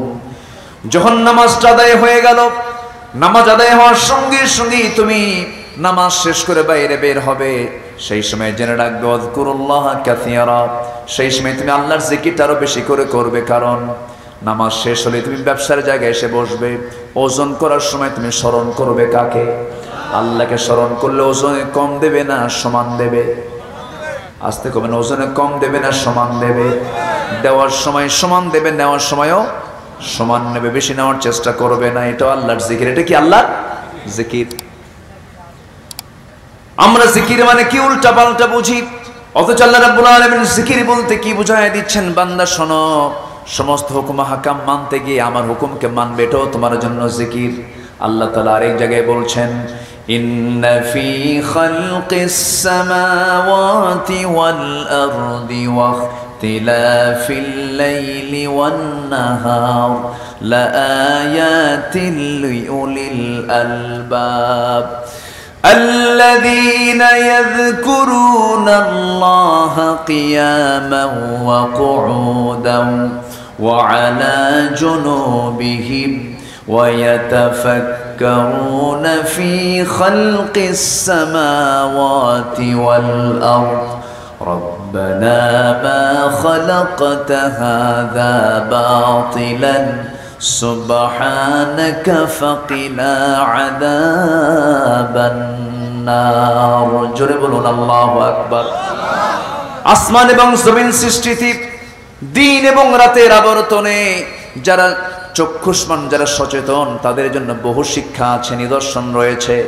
এবং এই সমস্ত গবেষণাগুলো করে যে বান্দা আল্লাযীনা ইয়াযকুরুনাল্লাহা কিয়ামান ওয়া কুউদান, যারা জিকির করবে আল্লাহ তাআলার দাঁড়িয়ে থেকে, বসে থেকে, শয়নে স্বপনে, ওয়া ইয়াতাফাক্কারুন, এবং যারা ফিকির করবে, যারা গবেষণা করবে। আল্লাহ তাআলা শুধু জিকিরের কথা বলেছেন তা কিন্তু নয়, ফিকির করতে বলেছেন। আসমান বানিয়েছেন কে? জমিনটা বানিয়েছেন কে? সাত সমুদ্র বানিয়েছেন কে? এই সমস্ত সৃষ্টি নিয়ে গবেষণা করতে বলছেন কে? বিজ্ঞানী হওয়ার জন্য বলছেন কে? আমার দেশে বিজ্ঞানী বেশি না মুফতি বেশি? আমার দেশে বিজ্ঞানী বেশি না মুফতি বেশি? আল্লাহ কি বিজ্ঞানী হতে বলেন নাই? বিজ্ঞানী হতে বলেন নাই? ওয়াতাফাক্কারুনা ফি খালকিস সামাওয়াতি ওয়াল আরদ, যারা আসমান এবং জমিন নিয়ে যারা ফিকির করে, গবেষণা করে। সম্মানিত ভাইয়েরা, সকল জ্ঞান বিজ্ঞানে ইতিহাস অনেক লম্বা হবে, কথা বলা অনেক লম্বা হয়ে যাবে। সকল জ্ঞান বিজ্ঞানে প্রাথমিকভাবে যে শেকড় রচনা হয়েছে সব মুসলমানদের দ্বারা। আল্লাহু আকবার বলো। কোন জায়গায় কোন শিক্ষার দিকে যাবেন, কোন জ্ঞানের দিকে যাবেন আপনি? জ্যামিতি, বীজগণিত, অঙ্ক, ম্যাথমেটিক্স, চিকিৎসা, রসায়ন, জ্যোতির্বিদ্যা, আপনি কোন দিকে যাবেন? আপনি কোন দিকে যাবেন? আপনি প্রত্যেকটা শিক্ষার প্রাথমিক শিকড় মুসলমানরা রচনা করেছে। আল্লাহু আকবার বলো। ইবনে সিনা, ইবনে খালদুন, আল খারাজামি, নাসিরউদ্দিন তুসি, গোটা পৃথিবীতে তারা প্রাথমিকভাবে তারাই অবদান রেখেছেন। আজকে মুসলমান কোরআন গবেষণা করে খুঁজে পায় কি জানেন? কোরআন গবেষণা খুঁজে পায় হলো রসুল নূর না মাটি? রসুল নূর না মাটি? মাঝখান থেকে গোটা দুনিয়া সব ওরা চুষে নিল, সব ওরা শেষ করে দিল। মুসলমান আমাদের জেগে ওঠার দরকার আছে না নাই? আসতে বলবেন না, আছে না নাই? জিকিরও করব, ফিকিরও করব। জোরে বলি ইনশাআল্লাহ, জোরে বলি ইনশাআল্লাহ। তাহলে জিকিরের মোটামুটি আমরা চারটা অর্থ একটু ভাঙ্গাচোরা ভাবে শুনলাম। এখন এই জিকিরটা আমরা করব, কিন্তু জিকির থেকে যদি আমরা নিজেকে গুটিয়ে রাখি, ফলাফল হলো দুনিয়ার জিন্দেগি তার জন্য সংকীর্ণ করে দিবেন কে? মানে দুনিয়াতে আমি সুখ পাবো না, পরিবারে এসে সুখ পাবো না, সমাজে সুখ পাবো না, কোথাও সুখ পাবো না। বলেন তো, সত্যি করে বুকে হাত দিয়ে বলেন তো, আমরা কেউ কি ভালো আছি? আসতে কয়, কেউ কি আমরা ভালো আছি? বাড়িতে কোরআন তেলাওয়াত হয়? কই কই হয়? বাড়িতে কোরআন তেলাওয়াত হয় না। আজ থেকে 20 বছর আগের দিকে তাকান, বাগমারার যে কোনো গ্রামে আপনি ঢুকতেন, সেই সময় ফজরের পর পর গ্রামের মধ্যে ঢুকলে পরে গুনগুন গুনগুন করে মাদের, দাদিদের কোরআন তেলাওয়াত ভাসতো, কানে আসতো। সেই দাদিরা চলে গেছে, আজকে সেই দাদি পড়াশোনা করেন নাই, কিন্তু কোরআনটা তারা ঠিকই সুন্দর করে তেলাওয়াত শিখেছিলেন পারিবারিক ব্যাকগ্রাউন্ডে। সেই সময় দাদা যখন দাদিকে বিয়ে করতে আসছে প্রশ্ন করেছে কোরআন পড়তে পারো নাকি। আর এখনকার ভাইরা ভাবি বানাতে এসে যখন মেয়ে দেখতে আসে তখন বলে তুমি কি ল্যাপটপ বোঝো নাকি? হ্যাঁ, ডান্স, হ্যাঁ তুমি কি ডান্স জানো? তুমি কি ল্যাপটপ বোঝো নাকি? ল্যাপটপের প্রোগ্রামগুলো কি কি প্রোগ্রামগুলো জানো একটু বলো। কিন্তু না না, একটা নারীকে যখন কোনো পুরুষ বিয়ে করতে যাবে প্রথম প্রশ্ন হবে কোরআনটা তোমার সহিভাবে উচ্চারণ হয় নাকি। কারণ সন্তানকে প্রথম কোরআনের সবক দেবে কে বলেন? কে সবক দেবে? মা সবকটা দিয়ে দেবে। কিন্তু মা তো কোরআন পড়তে পারে না, তাহলে সন্তানকে শিখাবে কেমন করে? এই জন্য আমি সবার কাছে এই জিকিরের জন্য আহ্বান জানাবো, কোরআন নামক এই জিকিরের জন্য সবার কাছে আহ্বান জানাবো। সবার বাড়িতে যে সমস্ত মেয়েরা আছে তাদেরকে প্রথম সবক দিবেন। কি সবক দিতে হবে বলেন? কোরআনের সবকটা দিতে হবে। কোরআনটা শিখায় দিবেন, আপনি কোরআন শিখায় দিবেন, কোরআনটা হাতে তুলে দিবেন। আল্লাহর কসম করে আমি এই কথা বলে যাচ্ছি, আজকের এই মাহফিলে ওয়াদা করে যাচ্ছি, আল্লাহর কসম, আল্লাহর কসম, আল্লাহর কসম, কোরআনটা আপনার সন্তানের হাতে ধরায় দেন। আপনার সন্তানকে পাহারা দেবার জন্য পৃথিবীর কাউকে লাগবে না, আপনার সন্তানকে পাহারা দেবে এই কোরআন নিজে। জোরে কোন সুবহানাল্লাহ। এই জিকির ছাড়া কোনো উপায় নাই। এই জিকিরকে যদি আপনি বাদ দিয়ে দেন, ভয়ঙ্কর একটা কথা আল্লাহ রাব্বুল আলামিন বলছেন, فَإِنَّ لَهُ مَعِيشَةً ضَنكًا وَنَحْشُرُهُ يَوْمَ الْقِيَامَةِ أَعْمَى। আল্লাহ বলছেন তুই যদি এই কোরআন থেকে নিজেকে গুটিয়ে রাখিস, সেই জিকির যদি বাদ দিয়ে দেস, আমি তোকে কিয়ামতের দিন অন্ধ করে তুলবো, কানা করে তুলবো। কি ভয়ঙ্কর! নাউযুবিল্লাহ। বান্দা কিয়ামতের দিন চোখে দেখবে না, অন্ধ হয়ে উঠবে। সেই দিন আবার ওই বান্দাগুলো আল্লাহকে প্রশ্ন করবে, ক্বালা রাব্বি লিমা হাশারতানি আ'মা ওয়া ক্বাদ কুনতু বাসীরা। আল্লাহ তুমি আজকে আমাকে কেন অন্ধ করে তুলেছো? আমি তো চক্ষুওয়ালা ছিলাম, আমার তো চোখ ছিল দুনিয়াতে, তুমি আমাকে অন্ধ করে কেন তুললা? আল্লাহ জবাব দিবেন, ক্বালা কাযালিকা আতাতকা আয়াতুনা ফানাসিতাহা। ও বান্দা, আমি তোমার কাছে আমার আয়াতগুলো দিয়েছিলাম, কিন্তু আয়াতগুলো থেকে তুমি নিজেকে দূরে রেখেছিলে, তুমি ভুলে গিয়েছিলে আয়াতকে। ভুলে যাবার কারণ আজকে আমি তোমাকে ভুলে গেলাম। কোরআনটাকে যদি তুমি না ভুলে তুমি যদি কোরআনটাকে যদি মানতা, জিকিরটা যদি করতা, আজকেও আমি তোমাকে ভুলতাম না। কত ডেঞ্জারাস কথা! এই জন্য এক সেকেন্ডের জন্য এই জিকির থেকে, কোরআন থেকে দূরে থাকার কোনো সুযোগ আছে নাকি? সুযোগ আছে? সুযোগ নাই। যারা জাতি থেকে কোরআনকে দূরে রাখার চেষ্টা করছে তাদের পক্ষে কোনো কথা বলা যাবে? যারা জাতিকে কোরআন থেকে দূরে রাখার চেষ্টা করছে তাদের পক্ষে কোনো কথা বলবো আমরা? তাদের দলে যাব আমরা? যাদের কাছে কোরআন অসহ্য লাগে, কোরআনের আইনকে যারা বিতর্কিত কথা বলে, কোরআনের বিরুদ্ধে কথা বলে, বিরুদ্ধে অবস্থান নেয়, ওরা বলে কোরআনের আইন নাকি মধ্যযুগীয় আইন। এই জাতীয় যারা কথা বলে ওদের মুখে জুতা মারা দরকার।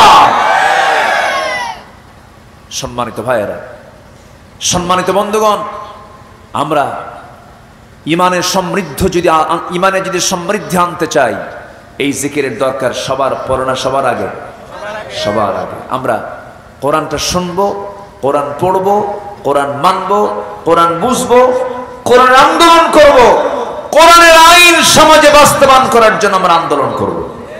জোরে বলি ইনশাআল্লাহ। এই আশাবাদ আমি সবার কাছে কামনা করতে চাই। আমি কি শেষ করে দেব? আমি কি আলোচনা চালাবো? আর কতক্ষণ শুনবেন আপনার আলোচনা? ফজর পর্যন্ত? আচ্ছা ঠিক আছে, সবাই থাকবেন, আমি যাই। আধা ঘন্টা চালাম। জি যদি মেহেরবানি করে জি জি, আচ্ছা জি ইনশাআল্লাহ। আমার সেলিম ভাই এই মাদ্রাসার দায়িত্ব নিয়েছেন, বলি আলহামদুলিল্লাহ। এই একটা লোক উঠবেন না কিন্তু। আমার দেশে আবার একটা ট্র্যাডিশন চালু আছে, চাইতে গেলে এমারে দৌড়। এটা খুব খারাপ একটা অভ্যাস। কেউ যাবেন না? একটু বসেন। হ্যালো। আসলে ফজর বলছেন, ফজর পর্যন্ত কিন্তু আপনারা অর্ধেকই থাকবেন না। ইতিমধ্যে এই দেন এই পাশ ফাঁকা হয়ে গেছে, ওইদিকে ফাঁকা হয়েছে। এই জন্য আমরা আধা ঘন্টা চালাবো। এই আধা ঘন্টা মেহরবানি করে কেউ উঠবেন না, কথা দিলেন তো? আর যদি মনে করেন যে মানে আমি বিরক্ত জিনিসটা ওই এলোমেলো পছন্দ করি না, যদি এলোমেলো করেন তাহলে এখনই শেষ করে দিই। তাহলে আধা ঘন্টা কেউ মেহরবানি করে উঠবেন না, আমরা ইনশাআল্লাহ 2টার মধ্যে শেষ করে দেব। দিনে বউকে সুন্দর করে অর্ধলগ্ন করে ক্যামেরা দিয়ে ছবি তুলে ফেসবুকে আপলোড দিয়ে পোস্ট করে লেখে, প্রিয় বন্ধুরা আসুন আমার বউটাকে সবাই জামাতের সাথে দেখি। জোরে কোন নাউজুবিল্লাহ। এটা কি ছোটখাটো গুনাহ না ফরজ লঙ্ঘিত গুনাহ? ফরজ লঙ্ঘিত গুনাহ, মারাত্মক গুনাহ। এই সমস্ত কোন গুনার কাজে আমরা পা দেব না। জোরে বলি ইনশাআল্লাহ।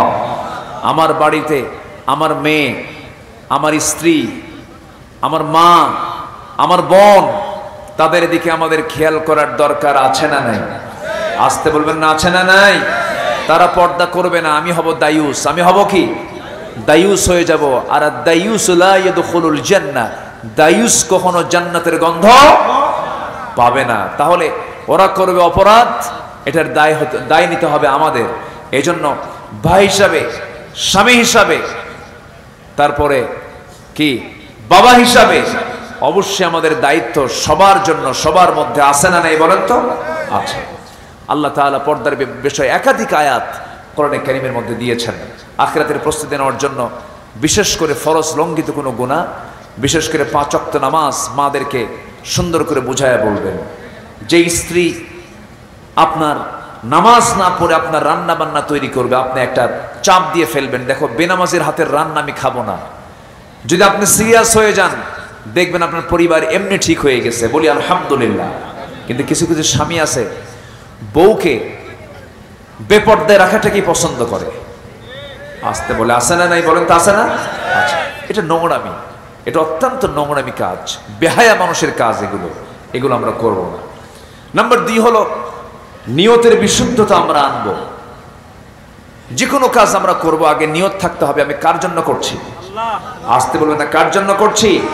নিয়তের বিশুদ্ধতা আনতে হবে। বুখারীর প্রথম হাদিস, ইন্নামাল আ'মালু বিন্নিয়াত। গুরুত্বপূর্ণ একটা বিষয়, কিন্তু অনেক আলেম ধরা খেয়ে যাবে, অনেক দানবীর ধরা খেয়ে যাবে হাসরের ময়দানে। অনেক দেখবেন অনেক বড় বড় মুজাহিদ যারা দিন কায়েমের জন্য দুনিয়াতে, আমরা সবাই জানি তিনি জিহাদ করেছেন, শহীদ হয়েছেন, কিন্তু কিয়ামতের দিন আল্লাহর আদালতে ধরা খেয়ে যাবে। আল্লাহ বলবেন না, তুই আমার জন্য শহীদ হস নাই, তোকে আজকে জাহান্নাম যেতে হবে। এই জন্য নিয়তের বিশুদ্ধতা নিয়ে আমাকে আপনাকে চলতে হবে, যেন কোনো প্রকার রিয়া না থাকে।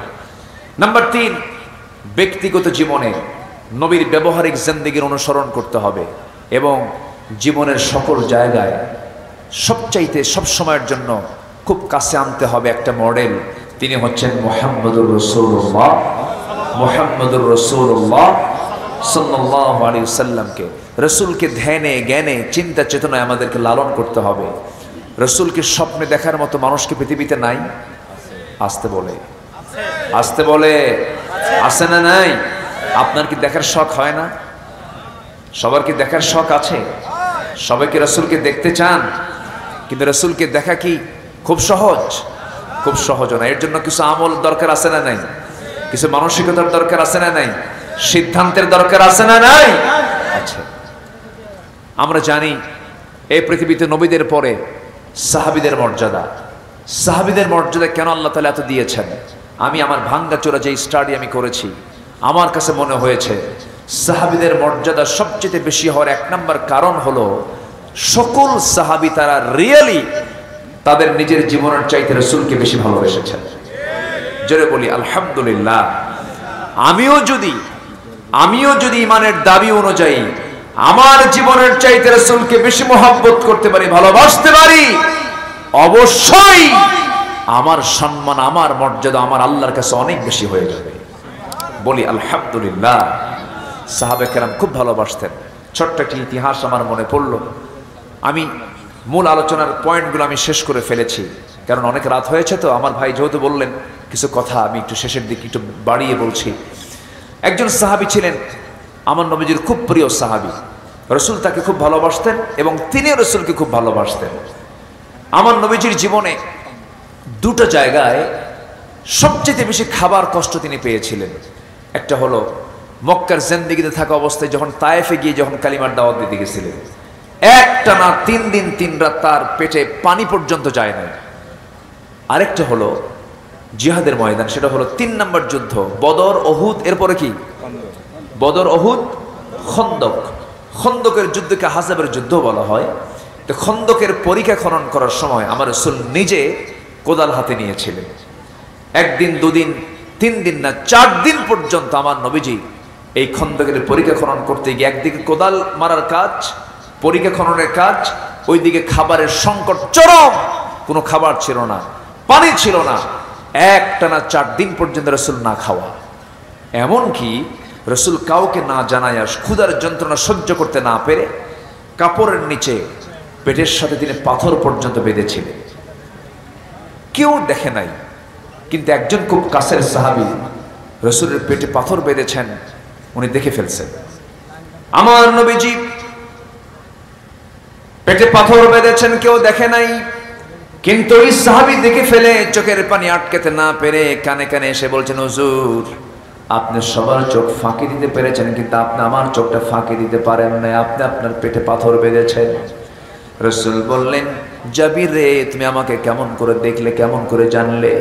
বলছেন, ইয়া রাসূলুল্লাহ আমি আপনাকে দারুণ ভালোবাসি, আমি আপনাকে ভালো করে চিনি জানি, আপনি পেটে পাথর বেঁধেছেন। রাসূল বললেন, নাও জাবির কাউকে বলতে যেও না হুজুর, আমি কাউকে বলবো না, তবে হুজুর এই ক্ষুধার যন্ত্রণা আপনার দেখে আমার ভালো লাগতেছে না, আপনি যদি পারমিশন দেন আমি একটু বাড়িতে চলে যাব। কেন, কি করবা?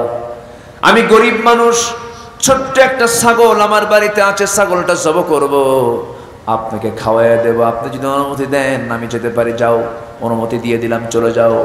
বাড়িতে গিয়ে বললেন, বউ আমার জীবনের শ্রেষ্ঠ দিন আজকে আমার জন্য, নবীজি আমার বাড়িতে তাশরীফ আনবেন, ছাগলটা জবহ করে ফেলি।